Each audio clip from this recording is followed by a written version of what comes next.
So hello everyone, कैसे हैं आप? तो आज ये तीसरी क्लास होने वाली है, थर्ड क्लास। जैसा कि पहले से तय था कि आज हम इसमें एक्सरसाइज लगाने वाले हैं। एक्सरसाइज 1.1 हमने इसके पहले पूरा जो है बेसिक सीख लिया है।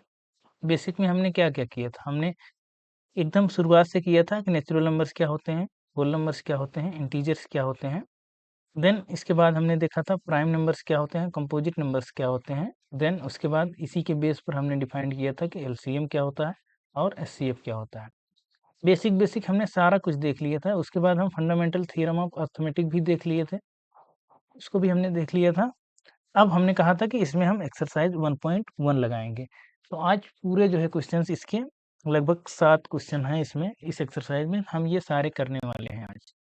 सॉरी, एक्सरसाइज 1.1 क्वेश्चन नंबर 1 कह रहा है express each number as product of its prime factors. कह रहा है कि सारे नंबर्स को इसके प्राइम के फैक्टर्स के रूप में एक्सप्रेस करना है। सवाल कठिन नहीं है, सवाल बहुत आसान है। इससे हम कठिन कठिन सवाल कल लगा चुके हैं कल की वीडियो में, तो आज का की सवालें बहुत कठिन नहीं है, बहुत आराम से आप कर ले जाएंगे। देखिए इसमें कह रहा है कि 140 दिया है, इसको प्राइम का प्रोडक्ट के रूप में लिखना है। तो हम जानते हैं इसका प्राइम फैक्टराइजेशन आप निकालेंगे, आप ऐसे भी निकाल सकते हैं, डायरेक्ट भी निकाल सकते हैं, लेकिन अगर इसको 2 से अगर डिवाइड करेंगे, 2 7 जा 14, 0, 2, यहाँ 35 आएगा। अब कैसे कटेगा? 5 से, 5 7 जा 35, 7 1 जा 7। तो 140 को क्या लिख सकते हैं? 140 को प्राइम के प्रोडक्ट के रूप में अगर लिखेंगे 2 इंटू 2 इंटू 5 इंटू 7, ये हो गया इसका आंसर। बस इसको ऐसे ही लिखना था। चाहे आप इसको अगर डायरेक्ट लिख सकते हैं तो डायरेक्ट लिख दीजिए, नहीं ऐसे लिख सकते हैं तो ऐसे लिखिए। ये पहले का पहला नंबर है। दूसरा अगर करना है, जैसे 156 दिया है, इसको भी करना है, तो सबसे पहले 2 से देखिए डिवाइड होगा, हाँ, क्योंकि इवन नंबर है। 2 7 जा 14, 1 2 8 जा 16, 2 से फिर डिवाइड होगा, हाँ, इवन नंबर है, डिवाइड होगा। 2 3 जा 6, 2 9 जा 38। अब 3 से डिवाइड होगा, 3 1 जा 3, 3 3 जा 9। अब सीधे सीधे 13 से डिवाइड होगा, क्योंकि 13 एक अपोजिट वो प्राइम नंबर है। तो 156 को क्या लिख सकते हैं? 156, ये सेकंड नंबर का क्वेश्चन जो हुआ, इसको लिख सकते हैं 2 इंटू 2 इंटू 3 इंटू 13। ये हो गया। इस तरह से आसान से सवाल दिए गए हैं, आप आराम से लगा सकते हैं। एक हम और बताएंगे, बाकी आप खुद से लगाएंगे। ये हम बता दे रहे हैं, ये थोड़ा सा है टेक्निकल है, इसको हम बता दे रहे हैं। 5005, बाकी आसान है, आप कर सकते हैं। इसको अगर 5 से डिवाइड करेंगे, 5 1 जा 5, 0 0 5 1 जा 5। अब देखिए बचा क्या? 1 0 0 1 बचा। अब इसमें आप सोचेंगे ये किससे भाग जाएगा, किससे नहीं भाग जाएगा। इसके लिए देखिए,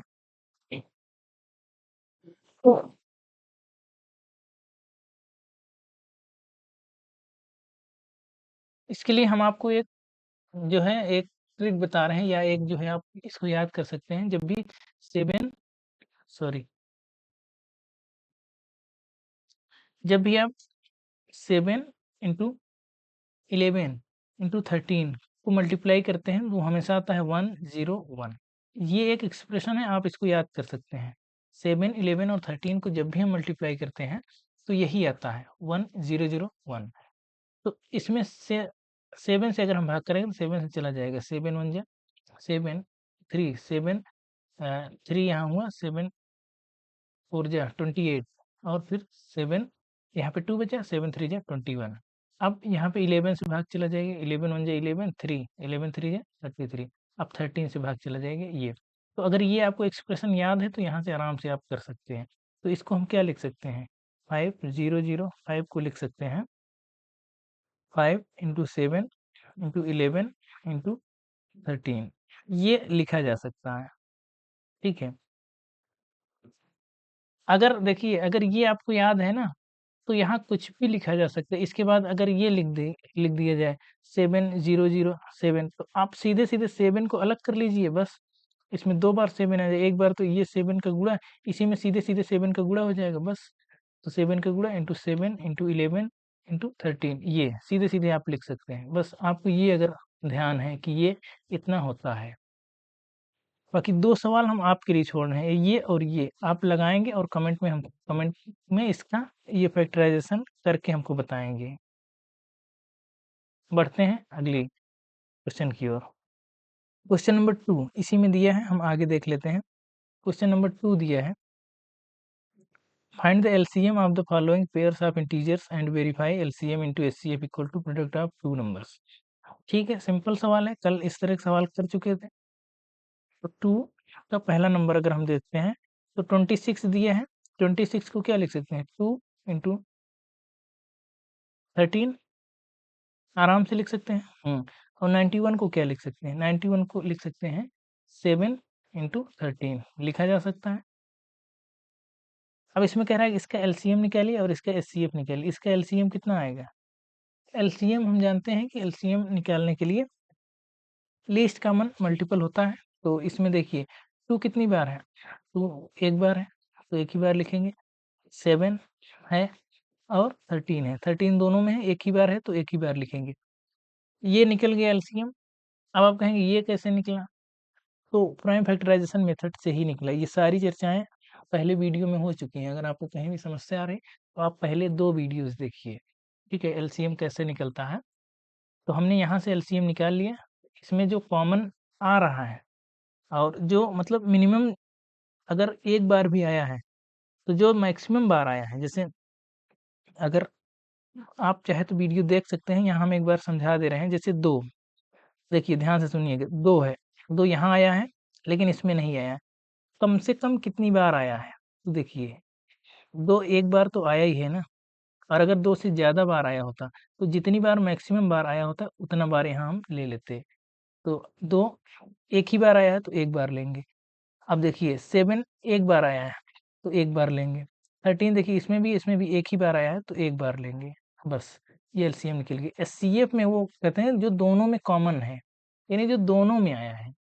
इसमें ये नहीं है कि ज़्यादा बार जहाँ आया है वहाँ ले लेंगे। जैसे 2 आया था तो 2 हमने ले लिए, 13 दोनों में आया है तो दोनों में जो कॉमन आएगा वही हम लेंगे यहाँ। तो एचसीएफ आ गया इतना।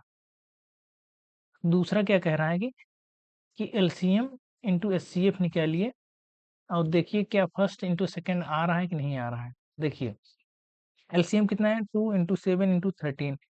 आप मल्टीप्लिकेशन बहुत जल्दी मत करिए, गुणा करने की जल्दबाजी में रहेंगे तो सवाल गलत हो जाएगा या बहुत टाइम लगेगा। अब देखिए एलसीएम इतना आया तो एलसीएम हमने लिख दिया, इंटू एचसीएफ 13 आया। तो अब देखिए गुणा करिए, क्या पहला नंबर गुणा दूसरा नंबर आ रहा है कि नहीं। पहला नंबर 26 इंटू 91 देखिए आ रहा है। अब इसी को थोड़ा सा बदल लीजिए ना, 2 इंटू 13 इसी को लिखे थे और इसको क्या लिखे थे, 7 इंटू 13। तो देखिए 2 इंटू 7 इंटू 13 ये आ गया कि नहीं। ये पहला नंबर 2 इंटू 13, दूसरा नंबर ये सारे इसमें है कि नहीं, 2 7 13 13 दो बार, 2 7 13 13 दो बार, तो दोनों नंबर सेम है कि नहीं है, तो वेरीफाई हो गया। बस इस तरह से आप कर सकते हैं। आई थिंक ये आपको समझ में आया होगा कैसे किए हैं। इसी में क्वेश्चन नंबर दूसरे की तरफ बढ़ते हैं। 510 इसको जब निकालेंगे, इसको निकालने के लिए देखिए वही बेसिक तरीका, प्राइम के फैक्टर्स के रूप में पहले लिखिए इसको, या आप जैसे करते आए हैं आप ऐसे भी कर सकते हैं। 51092 आप ऐसे भी कर सकते हैं, इसमें कोई समस्या नहीं है। आप चाहे तो कर सकते हैं। 2 से अगर इसको डिवाइड करेंगे तो कितना आएगा, 255 ये आएगा, और इसको 2 से डिवाइड करेंगे 2 4 जा 8 46 आएगा। इसको देखिए 2 से डिवाइड होगा, ये तो नहीं होगा लेकिन ये होगा तो हम करेंगे 255 और यहाँ कितना आएगा 23। अब देखिए 5 से, हाँ ये 5 से डिवाइड होगा, बाकी तो कुछ होगा नहीं। तो 5 5 जा और 5 1 जा, ये 3 से भी डिवाइड हो जाएगा। पहले 3 से ही कर लेते हैं, एक क्रम बना रहे जिससे, ये 3 से भी तो डिवाइड होगा। हम पहले 3 से ही कर लेते हैं। आप हम हमारी आदत तो वैसे ही करने की, डायरेक्ट हम करते हैं। ये यहाँ से डायरेक्ट ऐसे निकाल लिया, फिर यहाँ से निकाल लिया। अब यहाँ देखिए 3 से भी डिवाइड हो रहा है, 3 8 जा 24, 3 5 जा, हाँ 15। और ये तो कटेगा नहीं, ये तो एक प्राइम नंबर है ना, तो ये आखिर में 23 से ही कटेगा। तो अब ये 5 से कटेगा, अब यहाँ कितना है 17, अब यहाँ कितना 23, और यहाँ कितना है ये 17 से 1 टाइम, और ये 23 को ये 23 से 1 टाइम, तो 1 1 आ गया। तो इसका एलसीएम कितना निकल के आया, एलसीएम कितना निकल के आया, हम ये वाली क्वेश्चन कर रहे हैं, सीधे यहाँ हम दूसरे का लिख रहे हैं, ठीक है। तो एलसीएम कितना निकल गया, 2 × 2 × 3 × 5 × 17 × 23, ये निकल के आया एलसीएम।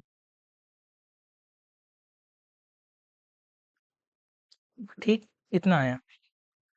अब इसमें एचसीएफ कैसे निकलेगा, एचसीएफ निकालने के लिए देखिए इसी तरीके से अगर हम एचसीएफ निकालेंगे तो 51092 एचसीएफ अगर निकालेंगे तो ऐसे नंबर जिससे दोनों कटे हैं, जैसे कितने नंबर थे, जैसे 2 से देखिए दोनों कट रहे हैं, हाँ 2 से कट रहे हैं दोनों, 2 2 5 5 2 4 6, कोई कॉमन नंबर है जिससे दोनों कट रहे हैं, नहीं कट रहा है, क्योंकि 46 तो कट जाएगा किससे, 2 से कट जाएगा, लेकिन ये नहीं कटेगा 2 से, तो केवल कॉमन फैक्टर यही बना। अब कोई इसमें दोनों में से कुछ कॉमन है ही नहीं जो कट सके, तो इसका मतलब इसका जो है एचसीएफ आएगा 2 आएगा। यहाँ तक समझ में आया, इसका एलसीएम कैसे निकालें, एचसीएफ कैसे निकालें हम। तो अब क्या करें, कह रहा है कि वेरीफाई करिए एलसीएम इंटू एचसीएफ, आप गुणा करके देख लीजिए, एलसीएम इंटू एचसीएफ, एचसीएफ को गुणा करके देख लीजिए, 2 × 2 × 3 × 5 × 17 × 23 देन फिर 2। अब इसका अगर हम फैक्टर निकालें, इसका फैक्टर निकालेंगे तो कितना आएगा, पहला नंबर गुणे दूसरा नंबर, 510 × 9 2। इसकी अगर अलग से फैक्टर निकालेंगे तो ये आएगा 2 × 2,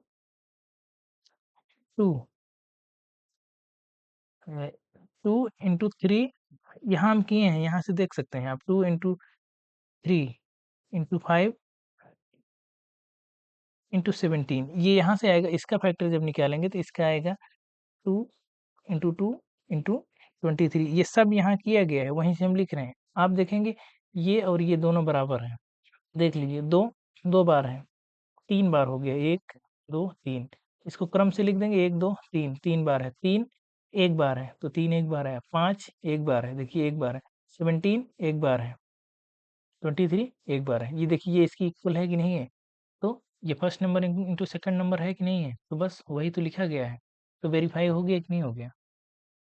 तो आई होप आपको ये समझ में आया होगा, ये कैसे होगा, दो हमने लगा दिए, ये आपको खुद से लगाने हैं, ये आपको खुद से लगाने हैं और कमेंट में बताना है इसका आंसर कितना आ रहा है, एलसीएम कितना आ रहा है और एचसीएफ कितना आ रहा है।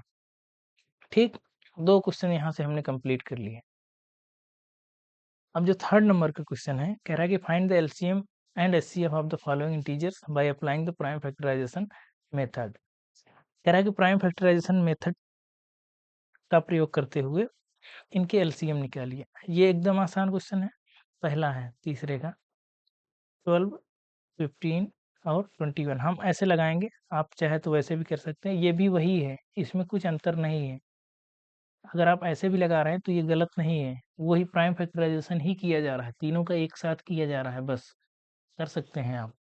इसको क्या लिख सकते हैं, 2 2 जा 4 3 जा 12, इसको क्या लिख सकते हैं, 3 × 5 15, और इसको क्या लिख सकते हैं, 3 × 7। सीधे सीधे अब एलसीएम निकालने के लिए क्या करेंगे, दो मैक्सिमम कितनी बार आया है, 2 बार आया है तो 2 बार लिखेंगे, 3 मैक्सिमम एक ही बार आया है तो एक ही बार लिखेंगे, तीनों में आया है, 5 एक बार आया और 7 एक बार आया, तो इसका एलसीएम इतना आ गया है। आप मल्टीप्लाई करके, आंसर आपको मल्टीप्लाई करके देना है, तो मल्टीप्लाई आप खुद से करेंगे, हम कर दे रहे हैं, 2 2 जा 4 4 3 जा 12 12 और 5, ये 12 पंचे 60 60 और 7 42, 420 आएगा। ठीक, इसका एचसीएफ क्या है, एचसीएफ वो होता है जो दोनों में हो या तीनों में हो, तीन यहाँ नंबर है ना, तो जो तीनों में है, तीनों में क्या है, 3 है, तो इसका एचसीएफ आएगा 3, बस इस तरह से। आई होप आपको समझ में आया होगा। इसी तरह से अब इसी का सेकंड नंबर का जो क्वेश्चन है वो अगर लगाएंगे तो कैसे होगा, इरेज हो गया, गलती से हो गया, ठीक है कोई दिक्कत नहीं, आपको समझ में आ गया होगा। हम्म, अगला हम करने चल रहे हैं ये, इसमें देखिए 17 23 और 29। इसमें सारे देखिए आप कंपोजिट नंबर है, 17 भी कंपोजिट नंबर है, 23 भी कंपोजिट नंबर है और 29 भी कंपोजिट नंबर है। तो जब सारे कंपोजिट नंबर हैं तो इसका एलसीएम सीधे सीधे आएगा, 17 लिखना था, 17 इंटू 23 इंटू 29, ये इसका एलसीएम आएगा और एचसीएफ इसका आएगा। दोनों में कॉमन क्या है? कुछ नहीं है, तीनों में कॉमन कुछ नहीं है तो 1 आएगा बस। ये सीधे सीधे इसका आंसर ये आएगा। एलसीएम इंटू एचसीएफ करेंगे तो ये, यानी एलसीएम निकालेंगे तो ये आएगा, एचसीएफ निकालेंगे तो ये आएगा। जब कोई कॉमन फैक्टर नहीं होता है तो एलसीएम उन दोनों को मल्टीप्लाई कर देते हैं तो वो एलसीएम होता है, और एचसीएफ उनका 1 होता है जब कोई कॉमन फैक्टर नहीं होते हैं तब। ये अगेन आप खुद से लगाएंगे, खुद से लगा के कमेंट करके बताएंगे। 4 नंबर का क्वेश्चन कह रहा है, आगे देख लेते हैं। 4 नंबर का क्वेश्चन कह रहा है कि given that HCF 9 find the LCM. दो नंबर्स दे दिए गए हैं, पहला नंबर है 306, ये 4 नंबर का क्वेश्चन है। सेकंड नंबर है 657, दो नंबर दिया गया है और एचसीएफ दिए गए हैं। एचसीएफ दिए गए हैं 9। आपको पता है एलसीएम इंटू एचसीएफ, कल की वीडियो में पूरा डिटेल में बताया गया था कि एलसीएम इंटू एचसीएफ क्या होता है, first number into second number. Numbers आपको पता है, आपको एचसीएफ भी पता है, आपको एलसीएम पता है। देखिए इसमें 4 अननोन आइडेंटिटीज हैं, अननोन 4 हैं नंबर्स, तो इसमें 3 दिया गया है, कोई 3 देखिए दिए गए, चौथा पूछा है, एलसीएम पूछा है। तो एलसीएम इक्वल टू अगर सीधे यहाँ से निकालें, first number into second number upon HCF, ये सीधे फार्मूला भी बन जाता है। तो आप इसको सीधे फार्मूले के तौर पर भी याद कर सकते हैं। फर्स्ट नंबर कितना आएगा 306 इंटू सेकेंड नंबर कितना आएगा 657 अपॉन एचसीएफ कितना दिया है 9। अब इसको यहाँ से अगर हम काटते हैं तो 9 से बन जाए 63 2, तो 9 3 जा 27, 73 यहाँ से आ गया 73 का। अब इसमें अगर मल्टीप्लाई करेंगे 306 इंटू 73 तो कितना आएगा, आप मल्टीप्लाई करके देख सकते हैं। 306 इंटू 73 तो ये आएगा लगभग,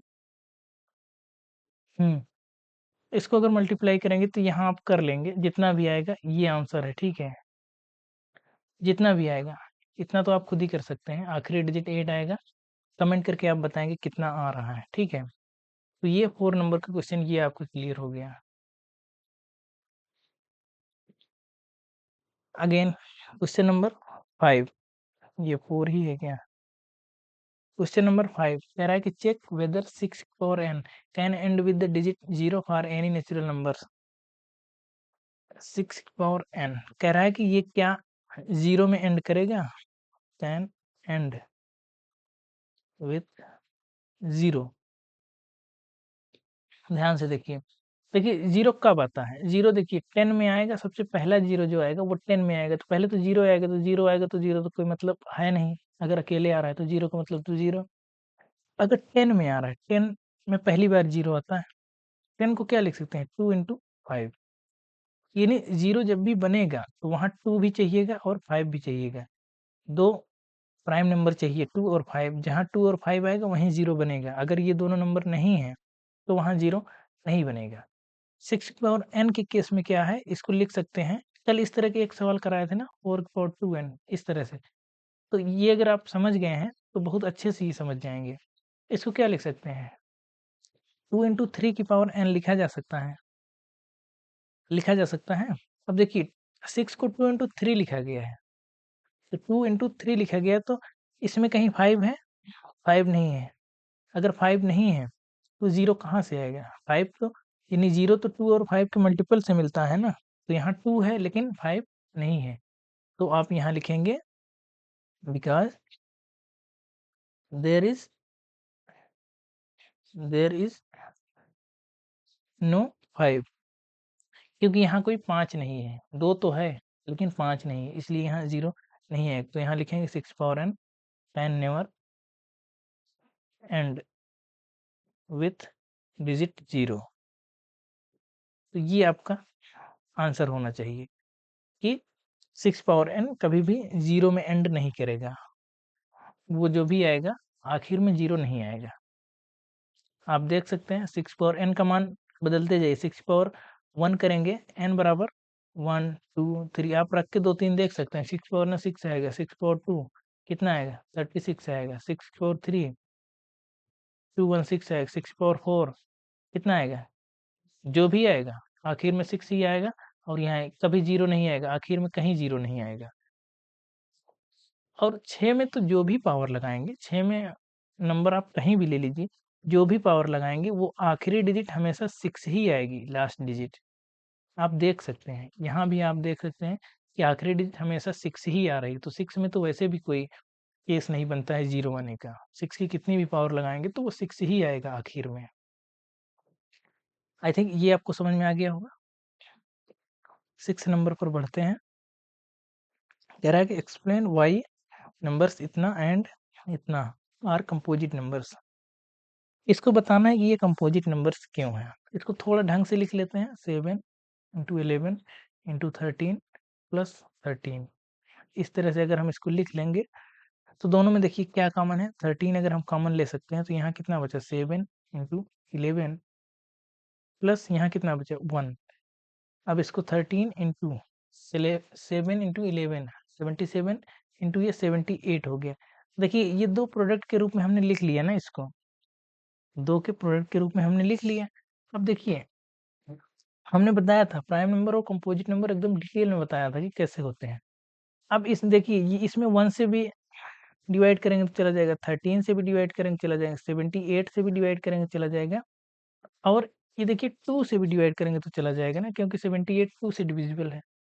हम्म देखिए पहली बात तो अब कितने से जाएगा हमको नहीं देखना है, अभी और भी मिलेंगे, बहुत सारे नंबर्स मिलेंगे जिससे डिवाइड करने पे ये भाग चला जाएगा।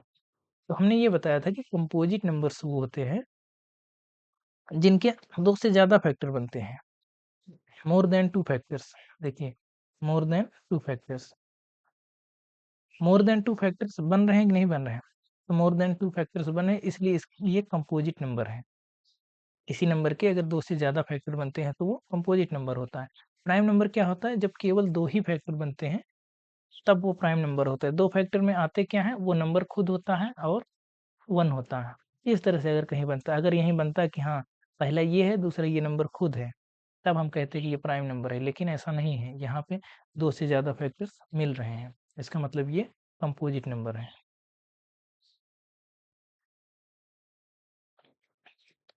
इसी तरह से सेकेंड ये दूसरा पार्ट इसी का करना है, खुद से अगर चाहें तो कर सकते हैं। 7 6 5 4 3 2 1 1 वैसे लिखने की जरूरत नहीं थी, लिख दिए हैं। देखिए 5 यहाँ दोनों में कॉमन अगर हम कर लें तो यहाँ कितना बचा 7 इंटू 6, 5 तो निकल गया, 4 इंटू 3 इंटू 2, 1 से मल्टीप्लाई करेंगे तो वैसे भी 1 ही आएगा, तो कोई मतलब नहीं है लिखने का। यहाँ 1 हम लिख दिए हैं, ठीक है। 5 निकल गया तो 1 यहाँ बचा। तो 5 इंटू इसको अगर हम मल्टीप्लाई करेंगे, 2 3 6 24, और ये इसमें 6 और 7, इसका अगर हम मल्टीप्लाई करेंगे, आप अगर इसको करेंगे तो ये आएगा 1008 यहाँ पे आएगा, प्लस 1 आएगा। अब यहाँ आएगा 5 इंटू 1009। देखिए ये नंबर बना, चाहे तो हम इसको सीधे गुणा भी कर सकते हैं। कितना आएगा 5045 ये आएगा। अब इसके फैक्टर्स निकालिए, बस आप तुरंत फैक्टर निकालिए और ये देखिए कि दो से ज्यादा मिल रहे हैं कि नहीं, क्योंकि दो तो मिलेंगे ही, 1 मिलेगा और ये नंबर मिलेगा, ये नंबर मिलेगा। क्या इसके अलावा हम दो फैक्टर्स पा रहे हैं कि नहीं पा रहे हैं। देखिए ये 5 से भी डिविजिबल है और ये इससे भी डिविजिबल है, 1009 से भी डिविजिबल। देखिए इसके दो से ज्यादा फैक्टर मिले कि नहीं, दो तो मिले ही, दो तो सब में मिलते हैं, तो दो से ज्यादा फैक्टर मिले ना। हाँ तो मोर देन टू फैक्टर्स अगर हैं तो ये नंबर कंपोजिट नंबर है। आई होप इतना आपको समझ में आया होगा। अगर पहली वीडियो आपने देखी है तब आपको यहाँ कोई समस्या नहीं थी, आपको हमको हमसे मतलब पूछने की भी जरूरत नहीं पड़ती, आप खुद से लगा लेते हैं अगर आपने पहला वीडियो ढंग से देखा होता। खैर कोई बात नहीं, आप फिर से जाके ये सवाल जैसे आपको समझ में कम आया या आ गया है तब भी जाके आप फिर से उस पहले वीडियो को देखिए। हम यहाँ आई बटन में हम यहाँ दे देंगे उसका लिंक, आप वहां से जाके देख सकते हैं। आखिर का एक सवाल बचा हुआ है, एकदम आसानी से उसको लगाएंगे सवाल लग रहा है कि बहुत कठिन है, लेकिन ये कठिन है नहीं, एकदम आसान सा सवाल है। बस थोड़ी-सी समझ चाहिए। समझ, जैसे कि पहले वीडियो में समझाया था कि बेसिक मतलब जो एलसीएम का होता है, उसी पर बेस है ये 7th नंबर का क्वेश्चन। ध्यान से इसको समझेंगे। कह रहा है कि there are a circular path, एक सर्कुलर पाथ है ये, किसी फील्ड में है। Sonia takes 18 minutes to drive 1 round. Sonia है वो, सोनिया 18 मिनट ले रही इसको पूरा, एक चक्कर पूरा करने में 18 मिनट। ये अगर ऐसे एक चक्कर लगा रही तो उसको 18 मिनट लग रहे हैं। व्हाइल, हालांकि रवि टेक्स 12 मिनट, रवि जो है वो ले रहा है इसको एक चक्कर पूरा करने के लिए 12 मिनट ले रहा है। Suppose they both start at the same point, हम मान के चलें दोनों सेम पॉइंट यहाँ से शुरू करते हैं, सोनिया और Ravi, and go the same direction, एक ही दिशा में सेम डायरेक्शन में जा रहे हैं। After how many minutes they will meet again at the starting point. अब कह रहा है कि दोनों दोबारा इसी स्टार्टिंग पॉइंट पर कब मिलेंगे। आई होप क्वेश्चन आपको समझ में आया होगा। एक सर्कुलर पाथ है, दो व्यक्ति हैं, दोनों दौड़ रहे हैं, एक ही डायरेक्शन में दौड़ रहे हैं, सेम पॉइंट से दौड़ रहे हैं। पहला व्यक्ति सोनिया 18 मिनट में इस पूरे चक्कर को पूरा कर रही है, दूसरा व्यक्ति रवि 12 मिनट में इस पूरे सर्किल को पूरा कर रहा है। अब कह रहा है कि दोबारा अगर ये मिलेंगे तो कब मिलेंगे, कितनी देर बाद मिलेंगे। देखिए, एक एक चीज समझेंगे। जब सोनिया इसका अगर चक्कर लगाएगी तो पहला चक्कर उसका कब पूरा होगा, 18 मिनट में, ठीक है। दूसरा चक्कर कब पूरा होगा, उसके जस्ट 18 मिनट बाद, क्योंकि 18 मिनट में वो पूरा कर रही ना, तो हर 18 मिनट में वो पहली स्थान पर पहुंचेगी। तीसरा चक्कर इसका कब पूरा होगा, 54 मिनट में। चौथा चक्कर 72 मिनट में। ऐसे ऐसे करके इसके चक्कर पूरे होंगे। समझ पा रहे हैं। डायरेक्ट बताएंगे डायरेक्ट कैसे निकाला जाता है, लेकिन ये समझने वाली है। रबी 12 मिनट में, पहले 12 मिनट में एक चक्कर पूरा होगा पहला, दूसरा चक्कर पूरा होगा उसका 24 मिनट में, फिर से वहीं पहली स्थान पर आ जाएगा। हाँ, फिर उसके बाद 36 मिनट बाद फिर से उसी स्टार्टिंग पॉइंट पे आ जाएगा, और फिर 48 मिनट में फिर उसी स्टार्टिंग पॉइंट पर आ जाएगा। तो देखिए, अब इसमें सेम दोनों मिल कहाँ रहे हैं। देखिए, सोनिया जो है 36 मिनट पर उसी पॉइंट पर पहुंच रही है, एक चक्कर लगा के, यानी दूसरे चक्कर में पहुंच रही है। एक चक्कर तो 18 मिनट में पूरा हुआ, दूसरा चक्कर जब पूरा हुआ तब वो पहुंची उसी पर। और ये जो है 36 मिनट में इसका 3 चक्कर पूरा हो गया, यानी जब ये 2 चक्कर पूरा करेगी सोनिया, तब रवि उतने समय में 3 चक्कर पूरा कर रहा होगा, और दोनों सेम पॉइंट पर मिलेंगे। तो अगर पूछ रहा है कि यहाँ आप लिख सकते हैं after 36 minute, after 36 minute they will meet, they will meet again, they will meet again at same point या starting point, at starting point, at starting point. तो यहाँ से बेसिक आपको समझ में आया कैसे कर रहे हैं। ये हर 18 मिनट में अपना चक्कर पूरा कर रही है, और ये हर 12 मिनट में अपना चक्कर पूरा कर रहा है। जब इसका दूसरा चक्कर पूरा होगा तो ये 3 चक्कर कर चुका होगा, और ये दूसरा चक्कर पूरा करेगा, तीसरा चक्कर पूरा करेगा। 36 मिनट बाद जो है दोनों एक दूसरे को यहीं पर मिलेंगे स्टार्टिंग पॉइंट पर, जहाँ से शुरू किए थे। ये था इसका एक तरीका समझने का, एक मतलब ब्रॉडर पिक्चर में देखने का इस सवाल को। इसको अब देखिए हम डायरेक्ट कैसे करेंगे। ये था, ये सोनिया थी और रवि था, दोनों एक साथ चल रहे हैं, बनाने की भी जरूरत नहीं है, समझने के लिए बना रहे हैं। दोनों जब मिलेंगे ना तो सीधे सीधे एलसीएम आप निकालेंगे, एलसीएम ऑफ 18 एंड 12 का। सीधे सीधे अगर मिनिमम टाइम पूछ रहा है ना, क्योंकि उसके बाद तो वो लगातार मिलते ही जाएंगे, मिलते ही जाएंगे। देखिए क्यों, क्योंकि देखिए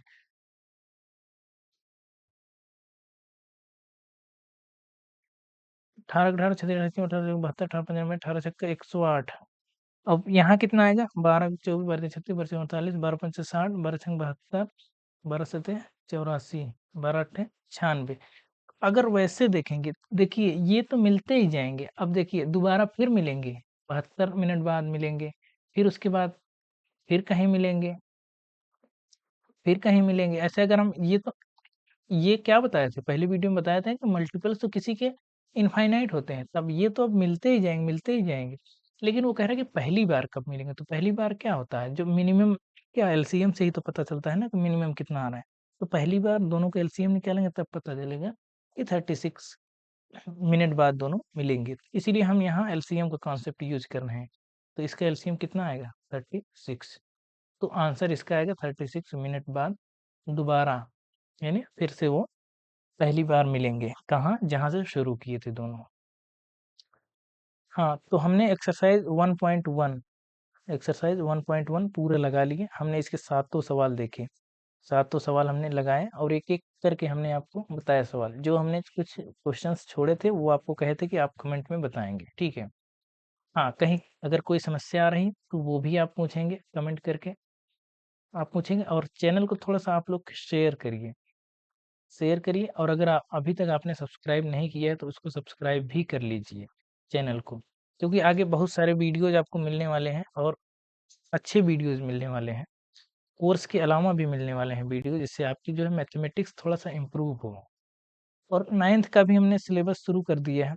तो जो भी आपके परिचित हैं, जानने पहचानने वाले लोग हैं, तो उनको 9th में अगर हैं तो उनको बताइए कि 9th का सिलेबस यहाँ ऑलरेडी चल रहा है। बिल्कुल बेसिक से हम शुरू कर रहे हैं। अगर आपने 6, 7 और 8 में भी कुछ नहीं पढ़ा है, तब भी अगर आप यहाँ आ रहे हैं तो हम उस पूरा कवर करके समझाते हुए चल रहे हैं। जैसे एक वीडियो अभी, एक चैप्टर खत्म हुआ है, चैप्टर 1 पहला जो है खत्म हुआ है।